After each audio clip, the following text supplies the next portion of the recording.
dostluk. Dost yakinmi? Ya da dogan? Elbette dogan. Emmar dost olsa, şun dost, ömürlük dost. Dostsun, aynası, yüreğimi aytsam size. Şun dostlar gerek bana, şun dostlarım görüp bilsem, şuna canım berip bilsem. Araman çekmerin dostlarımdan, olar menin başımın tacı. Büdürese kalıracak min, yıkılsam kalıracaklar.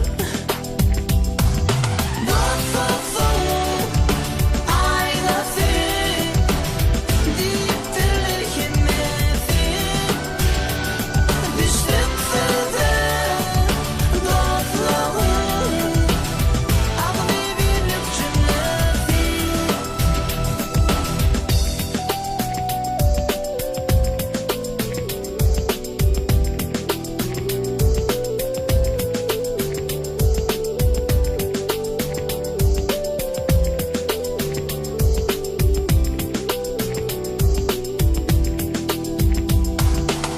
Dostsuz gelmek kimi ansar, tanış tutma bayat.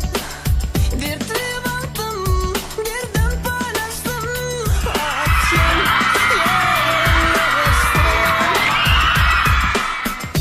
Beynine füce vattır, dost gelinne kömüğü. Dostların yüreğimden aydan, dostluk kalsın belinde. Dostsun, aynası, diptirler kemmesi. Düştüm size, dostluğum, ağlı birlik cümlesi. Dostsun, aynası, diptirler kemmesi. Düştüm size, dostluğum, ağlı birlik cümlesi. Şun kimin yakın olsun, senin yüzüne vursa, günen özünden, gözü özünden.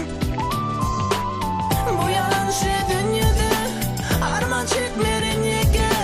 Dostlarım var, dostlarım min dostlarım.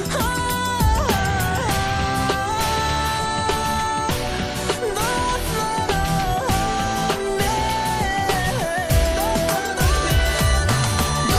Dostsun, aynası, diptirler kemmesi.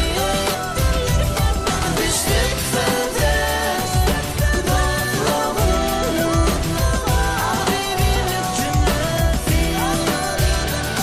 Düştük size, dostluğum, ağlı birlik cümlesi. Aynası,